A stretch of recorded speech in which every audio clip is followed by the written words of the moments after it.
Σήμερα αλλάζουμε τον οπισθίο φωτισμό μιας τηλεόρασης Samsung, ο οποίος είναι από LED, λεντοτενίες, σαφώς πιο εύκολος στην κατασκευή από ότι οι λάμπες φθορισμού που είχαν τα παλαιότερα συστήματα της παλιότερης τεχνολογίας. Και ξεκινώντας, η συμβουλή που θέλω να δώσω σε όλους τους φίλους είναι οι βίδες.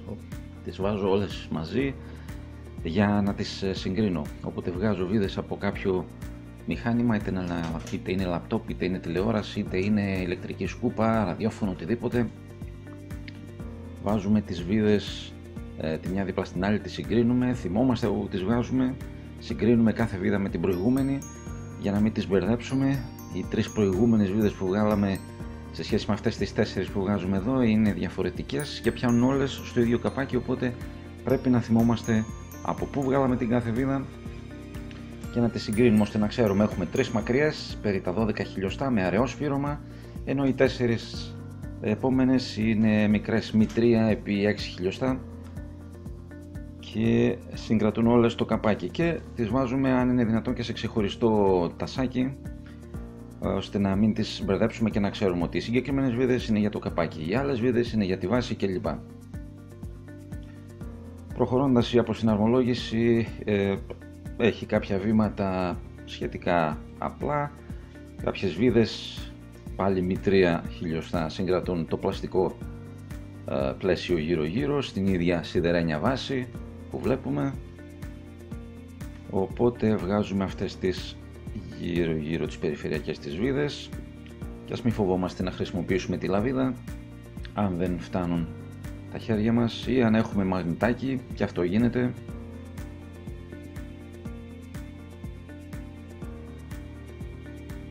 ...14 με 15 βίδες αυτές οι περιφερειακές, αν θυμάμαι καλά.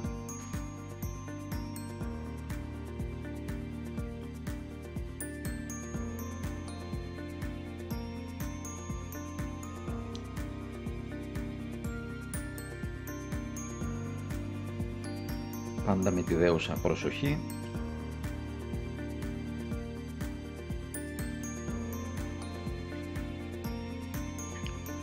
Και ξανά εδώ η μία βίδα δίπλα στην άλλη για σύγκριση, για να δούμε τι γίνεται. Και όποτε είναι να αποσυναρμολογήσουμε εξαρτήματα και κομμάτια που δεν τα έχουμε αποσυναρμολογήσει, τα μελετούμε πώς μετακινούνται, πώς συμπεριφέρονται και αν μας αρέσει πώς κινούνται, αν δεν έχουν κάποια αντίσταση, κάποιο εμπόδιο και κινούνται εύκολα, σχετικά εύκολα, τότε μπορούμε να προχωρήσουμε. Αλλιώς θέλει διερεύνηση πώς αποσυναρμολογείται το κάθε κομμάτι. Και όπως βλέπουμε εδώ, με μια απαλή κίνηση, το πίσω πλαίσιο βγαίνει από τη θέση του και μετακινείται για αποσυναρμολόγηση. Οι κονέκτορες, τα φυσάκια, ένα άλλο θέμα.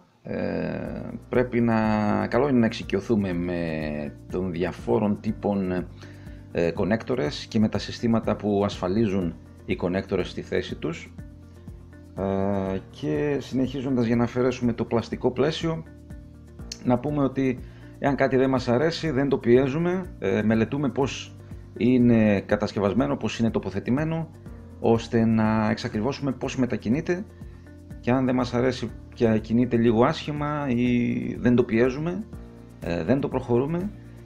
Και γενικώς καλό είναι να ξέρουμε ότι αν μία συσκευή ή κάποια εξαρτήματα που είναι μελετημένα να τοποθετούνται και να συναρμολογούνται από ανθρώπινα χέρια, τότε είναι μελετημένα και να αποσυναρμολογούνται από ανθρώπινα χέρια, όπως αυτά εδώ τα ηχεία που αφαιρούμε, τα αριστερό και δεξί ηχείο, τα βλέπουμε πώς κάθονται στη θέση τους, κάνουμε μία μελέτη για να δούμε πώς θα τα ξανατοποθετήσουμε και μετά τα αφαιρούμε. Και πριν να τα αφαιρέσουμε πρέπει να βγάλουμε αυτήν την καλωδιοτενία, η οποία ασφαλίζει με το κλειψάκι στην φύσα της, και με τη δέουσα προσοχή μπορούμε να αφαιρέσουμε τα ηχεία, να τα βάλουμε στην άκρη και να προχωρήσουμε.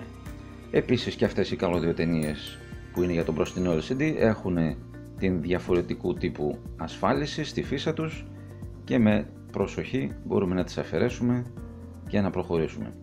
Επόμενο βήμα, τα πλαϊνά έχει δύο μαύρα πλαστικά καπάκια που προστατεύουν τα πλακετάκια.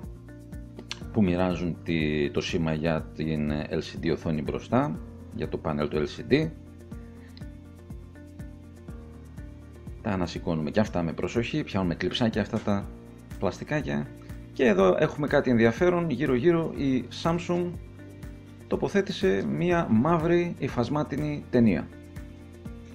Ο λόγος μου διαφεύγει, δεν μπορώ να φανταστώ για ποιο λόγο τοποθέτησε μία μαύρη υφασμάτινη ταινία. Προφανώς για να το κάνουν κάτι θα ξέρουν ή μπορεί να το κάνουν για λόγους κόστους. Όπως και να έχει, την κάνει τη δουλειά του, οπότε δεν πολύ ασχολούμαστε. Και το δεύτερο καπάκι, το πλαϊνό, που προστατεύει το πλακετάκι για το LCD, πιάνει με κλειψάκια και μπορεί να ανοιχθεί και να αποκαλυφθεί το LCD, το πλακετάκι, το οποίο πιάνει με έναν εξαιρετικά απλό τρόπο σε δύο κλειψάκια, σε δύο πλαστικά κλειψάκια πιάνει και αφαιρείται με μια απαλή κίνηση προς τα κάτω. Έτσι.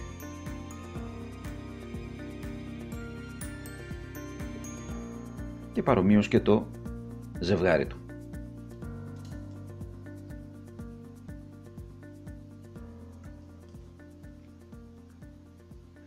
Οι πλαϊνές βίδες, αυτές οι πλαϊνές βίδες, 9 βίδες, πιάνουν το μπροστινό μεταλλικό πλαίσιο που συγκρατεί το LCD στη θέση του και πιάνουν και αυτές πάνω στο μεταλλικό πλαίσιο, αυτό το γκρίο όλο το μεταλλικό πλαίσιο, και αυτές τις βίδες τις βγάζουμε και αυτές και τις τοποθετούμε σε ένα σημείο να τις δούμε, να τις συγκρίνουμε, να τις μελετήσουμε. Και αυτές 3 χιλιοστά διάμετρο επί 6 χιλιοστά, μάλλον όχι 6, λιγότερο από 6 χιλιοστά, 5 χιλιοστά μήκος, και είμαστε έτοιμοι να γυρίσουμε την τηλεόραση από την άλλη, ώστε να αφαιρέσουμε το πλαίσιο που μόλις ξεβιδώσαμε, το οποίο αφαιρείται από μπροστά μεριά.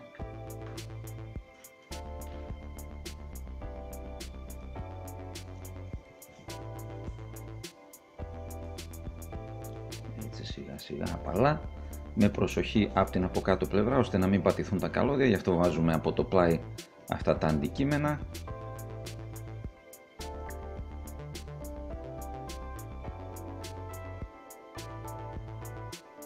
Πάντα να είμαστε προσεκτικοί με καλώδια, να μην τα πατάμε, ασχετώς και αν δεν πρόκειται και αν δεν έχει κανένα αρνητικό αποτέλεσμα το να τα πατήσουμε, πάντα τα προσέχουμε και πάντα φοράμε γάντια. Ένα παράδειγμα προς αποφυγή εδώ, ναι μεν έχουμε πλύνει τα χέρια μας, είναι καθαρά, αλλά πάντα να φορούμε γάντια, γιατί οι LCD οθόνες είναι ευαίσθητες, μεγάλη προσοχή σε αυτές, και το γύρω το μεταλλικό το πλαισιάκι που συγκρατεί το πάνελ του LCD στη θέση του μπορεί να αφαιρεθεί, και πλέον μπορεί με προσοχή να αφαιρεθεί και το LCD το πάνελ.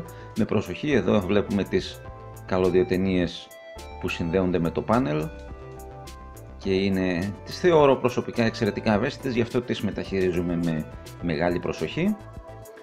Και μετά οι πλαϊνοί αποστάτες που κρατούν το πάνελ κεντραρισμένο στη θέση του και αφαιρούνται. Βασικά είναι τοποθετημένοι έτσι, απλά είναι τοποθετημένοι και συγκρατούνται όλα με το μπροστινό το πλαισιάκι που βγάλαμε προηγουμένως, το μεταλλικό πλαισιάκι. Όλα είναι μετρημένα στο χιλιοστό ώστε να ταιριάζουν με ακρίβεια εκατοστού του χιλιοστού και να έρχονται πάρα πολύ όμορφα και ταιριαστά. Και αφού αφαιρέσουμε και αυτά τα πλαϊνά τους αποστάτες, μπορούμε να αφαιρέσουμε το πίσω, την πίσω πλάκα που διαχέει το φως, που είναι δύο κομμάτια ουσιαστικά, είναι δύο φύλλα, δύο λευκά φύλλα, ένα λεπτό και ένα λίγο πιο χοντρό, πλαστικό, τα ημιδιαφανή αυτά πλαστικά φύλλα, για να διαχέουν το φως από τις λεντοτενίες, τα οποία επίσης κάθονται στη θέση τους σε αυτά τα πλαϊνά, τις πλαϊνές θηλιές, τις παραλληλόγραμμες που φαίνονται γύρω γύρω, και αποκαλύπτεται ακόμη ένα φύλλο λευκό, το οποίο κάθεται στη θέση του σαν δημιουργεί μια μικρή σκάφη και ασφαλίζει με αυτούς τους αποστάτες που βγάζουμε εδώ, σύνολο 8 αποστάτες πλαστικοί, οι οποίοι γυρίζουν με 1/4 της στροφής και είναι πολύ εύκολο να τους σπάσουμε, οπότε προσοχή σε αυτούς τους αποστάτες και τους γυρνάμε μόνο προς τα εκεί που δείχνουν να δέχονται να γυρίσουν. Δηλαδή, όπως εδώ πέρα σε αυτό το σημείο, αν δούμε ότι δεν γυρίζει προς τη μια μεριά, τον δοκιμάζουμε από την άλλη πλευρά και τον γυρίζουμε προς τα εκεί που ταιριάζει. Μεγάλη προσοχή και σε αυτά τα πλαστικά.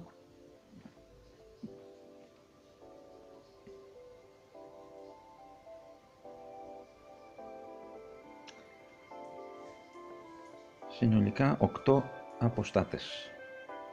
Εδώ. Και πριν αφαιρέσουμε το φύλλο βλέπουμε ότι τα σημεία, οι πλαϊνές στήλες είναι λίγο έκεντρες, ώστε να μην επιτρέπουν ανάποδη τοποθέτηση σε περίπτωση που αφαιρεθεί, όπως τώρα. Και μετά μπορούμε άνετα να το μετακινήσουμε. Ένα απλό πλαστικό φύλλο είναι αυτό. Και μετά με προσοχή βγάζουμε τις λεντοτενίες, οι οποίες επίσης συγκρατούνται στη θέση τους με κλειψάκια. Έχουν ειδικές θήκες που μπαίνουν και συγκρατιόνται. Διακρίνονται τα κλειψάκια που πιάνουν την λεντοτενία και προσπαθώντας να εφαρμόσουμε ίση δύναμη σε όλο το μήκος λεντοτενίας, όσο γίνεται βεβαίως, αν και αυτές οι λεντοτενίες είναι ικαμένες και δεν έχουμε υλικό που δοκιμάσαμε την τηλεόραση πριν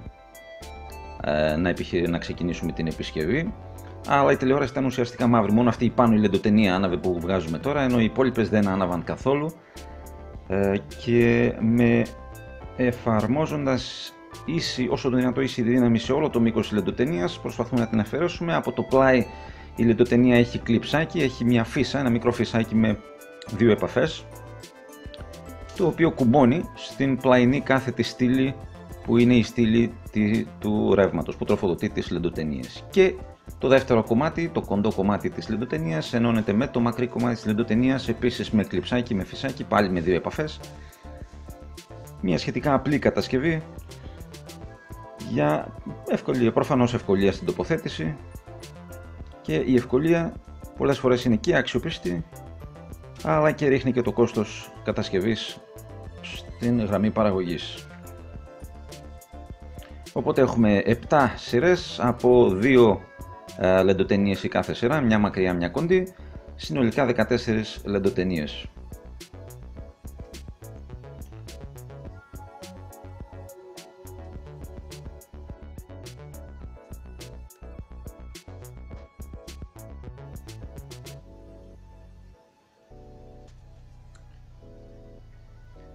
Η δε κάθε λεντοτενία έχει μερικές εγκοπές στο μήκος της, σε κάποια σημεία, ώστε να κάθεται σε αντίστοιχα σημεία που δημιουργούνται στην λαμαρίνα, στο πλαίσιο. Και οι συγκεκριμένες λεντοτενίες, οι εργοστασιακές, έχουν τις εγκοπές στα αντίστοιχα σημεία, ενώ αντίθετα οι λεντοτενίες, οι aftermarket που πήραμε, έχουν κάποια διαφορά, θα τη δούμε σε λίγο. Προς το παρόν θέλω να παρατηρήσουμε τις εργοστασιακές, ήθελα να παρατηρήσω, η συγκεκριμένη είναι μια καμένη, ήθελα να δω τι γράφουν επάνω. Φαίνεται να υπάρχει κάποια αντιστοιχεία. Η κίτρινη λεντοτενία είναι η μακριά, η λευκή, το κίτρινο σημάδι μάλλον είναι στη μακριά λεντοτενία, το λευκό στην κοντή τη λεντοτενία.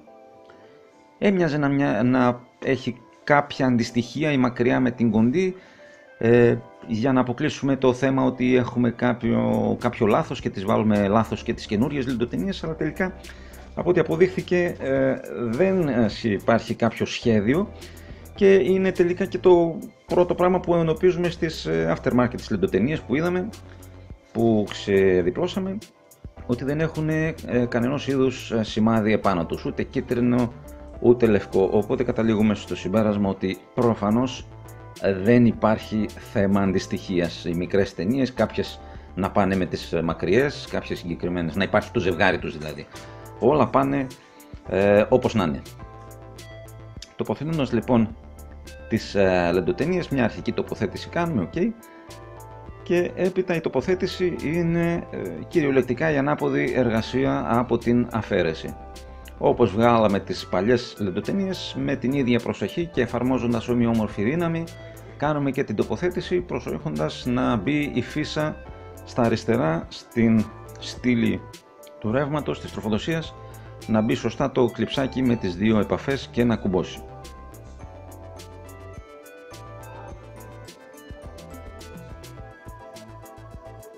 Και όπως έλεγα, οι εργοστασιακές αλλά και αυτές οι aftermarket λεντοτενίες που βρήκαμε έχουν αντίστοιχες εγκοπές, γιατί είναι φτιαγμένες για τέτοιες τηλεοράσεις και όχι μόνο για Samsung, αλλά πιθανώς και για άλλες τηλεοράσεις. Η Samsung έχει πολλά μοντέλα στις οποίες ταιριάζουν οι συγκεκριμένες λεντοτενίες.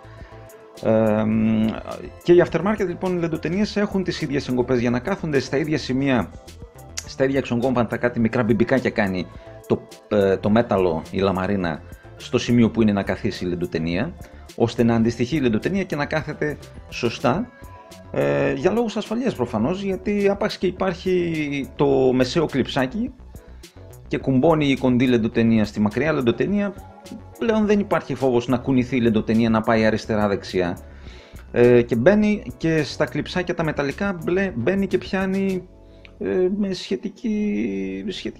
σχετικά καλά, το συγκρατεί πολύ καλά. Οπότε δεν βλέπω το λόγο προσωπικά για ποιο λόγο υπάρχει το συγκεκριμένο μπιμπικάκι οδηγός στο μεταλλικό πλαίσιο, έτσι ένα εξόγκωμα, ώστε να χρειαστεί και η λεντοτενία να έχει αντίστοιχη εγκοπή στο συγκεκριμένο σημείο. Θα το δούμε λίγο στην τελευταία λεντοτενία που θα συνδέσουμε. Είναι η μόνη λεντοτενία, η τελευταία, η οποία δεν έρχεται σωστά το μπιμπικάκι ο οδηγός στο πλαίσιο, στο μεταλλικό πλαίσιο. Ενώ τοποθετούμε την μακριά λεντοτενία έρχεται σωστά, η κοντή λεντοτενία έρχεται λίγο μισό χιλιοστό πιο δεξιά.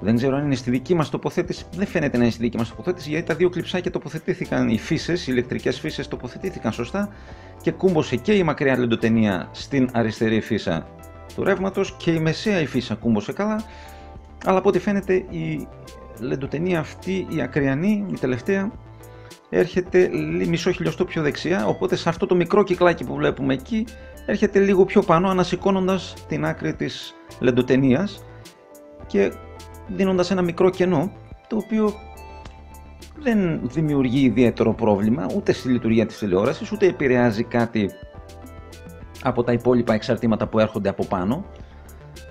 Θα το δούμε σε λίγο που θα σηκώσουμε την τηλεόραση, αλλά τόσο πολύ με παραξένεψε ώστε επιχειρήσαμε να το συγκρίνουμε με την original, την αυθεντική λεντοτενία, την κοντή, να δούμε μήπως έχει τίποτα διαφορές, μήπως είναι κάπως διαφορετικά φτιαγμένο, και δεν εντοπίσαμε κάποιο θέμα.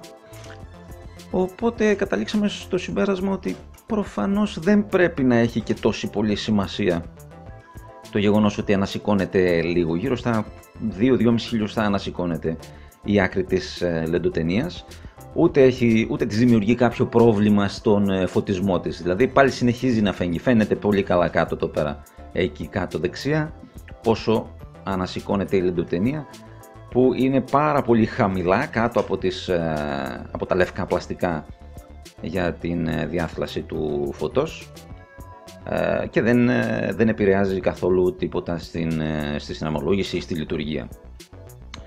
Και ήρθε η ώρα να τις δοκιμάσουμε, να τις βάλουμε στο ρεύμα, να δούμε τι γίνεται.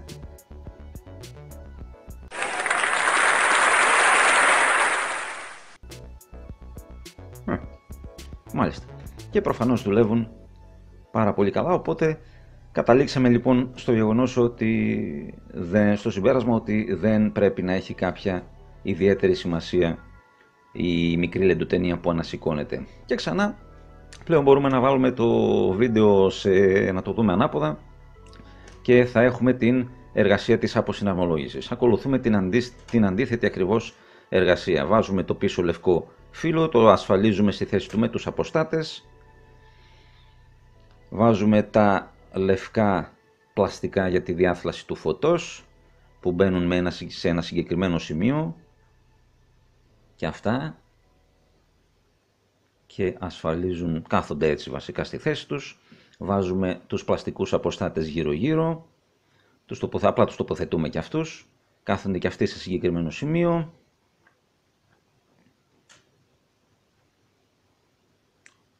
Μπορεί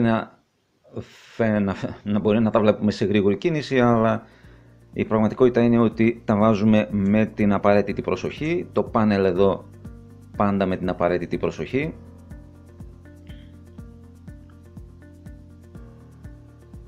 Με προσοχή τις καλωδιοτενίες από κάτω, να μην τις χτυπήσουμε πουθενά, μην τις τσαλακώσουμε. Έρχεται, κάθεται όπως είπαμε στο χιλιοστό. Το μεταλλικό πλαισιάκι από πάνω που ασφαλίζει όλα τα εξαρτήματα τα από μπροστά στο μεταλλικό πλαίσιο του από πίσω.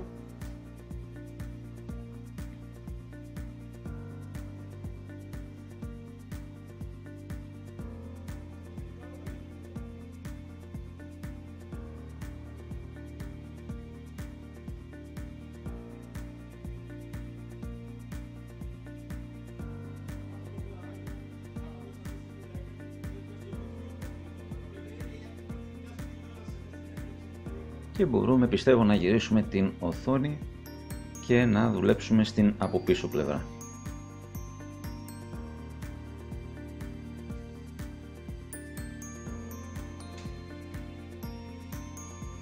Επόμενο βήμα, να ασφαλίσουμε το μεταλλικό πλαισιάκι στο πίσω πλαίσιο.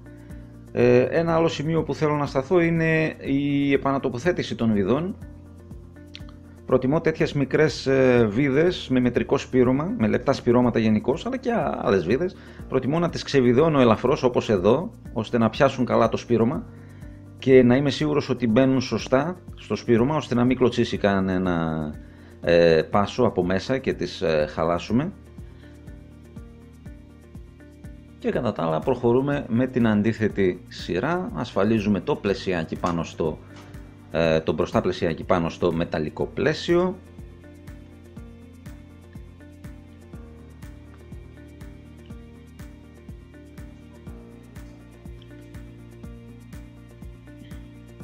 Μπορούμε να ασχοληθούμε και με τις πλακετίτσες για την οθόνη.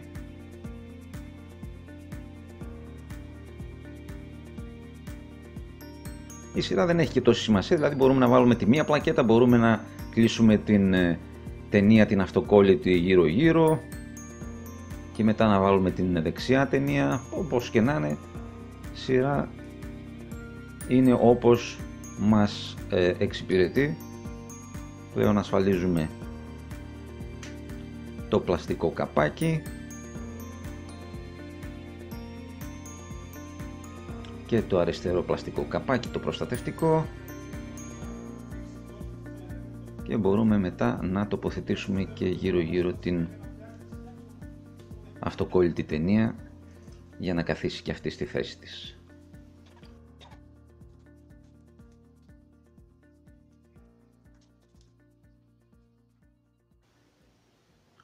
Και μετά με προσοχή τις καλωδιοτενίες. Με την ίδια προσοχή που τις βγάλαμε, με την ίδια προσοχή τις βάζουμε, κάθονται σε μια συγκεκριμένη θέση, ασφαλίζουμε ένα συγκεκριμένο τρόπο. Πρέπει να είμαστε λίγο πιο προσεκτικοί σε αυτές τις καλωδιοτενίες. Προσωπικά τις θεωρώ ευαίσθητα σημεία. Γι' αυτό προσέχω πώς τις βγάζω, όσο το δυνατό κεντραρισμένες, και εάν γίνει σωστά η δουλειά μπορούν να αφαιρεθούν και να ξανατοποθετηθούν πολλές φορές με τον ίδιο τρόπο και χωρίς να χαλάσουν τα πινάκια τους. Οπότε βάζουμε μετά και τα ηχεία, συνδέουμε και τη φύσα τους.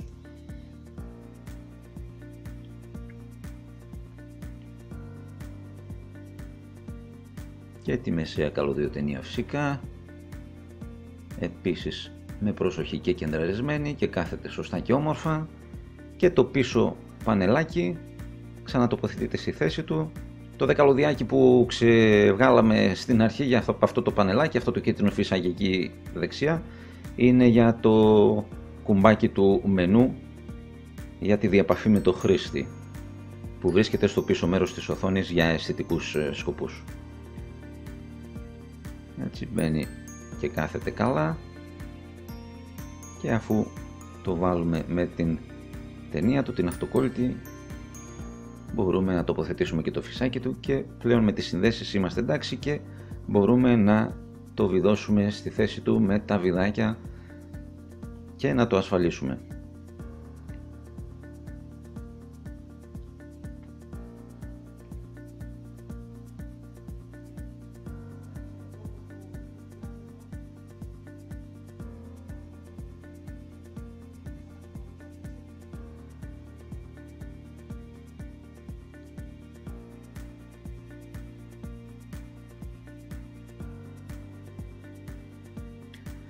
Και μετά το καπάκι, το τελευταίο εξάρτημα. Όχι, τελευταίο εξάρτημα είναι η βάση της. Okay. Το καπάκι παρομοίως 4 μικρές βιδίτσες και 3 μεγαλύτερες και πιο φαρδιές. Και παρομοίως και σε αυτές τις βίδες, όπως και στις άλλες, προτιμώ να τις ξεκινώ πρώτα και να πιάνω απαλά το σπήρωμα ή και με το χέρι αντί με το κατσαβίδι. Και το χέρι είναι καλό εργαλείο, η αίσθηση της αφής δίνει πολύ καλή αίσθηση που πιάνει η βίδα. Οπότε ξεκινάει απαλά και μπορούμε να τη βάλουμε με το χέρι και μετά να τη συνεχίσουμε με το κατσαβίδι.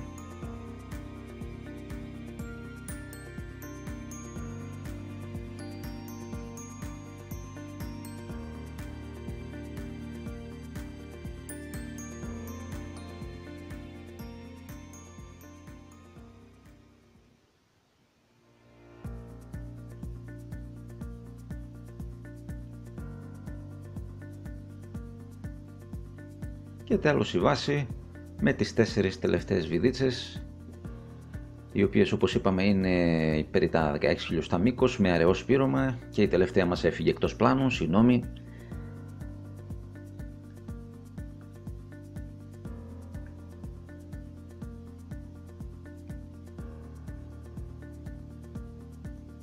Και πλέον μπορούμε να στήσουμε την τηλεόραση στη θέση της, στα πόδια της και να της δώσουμε και ρεύμα και να δούμε εάν λειτουργεί. Και συνδέουμε και το καλώδιο για το ρεύμα εδώ.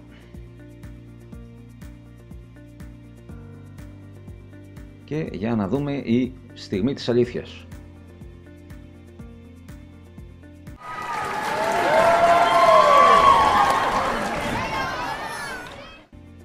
Έτσι, βεβαίως, λειτουργεί όπως θα έπρεπε να λειτουργεί μια τηλεόραση και το μενού, το κουμπί μενού δουλεύει σωστά και η εγχείρηση πέτυχε και ο ασθενής επέζησε. Έτσι, πάρα πολύ ωραία.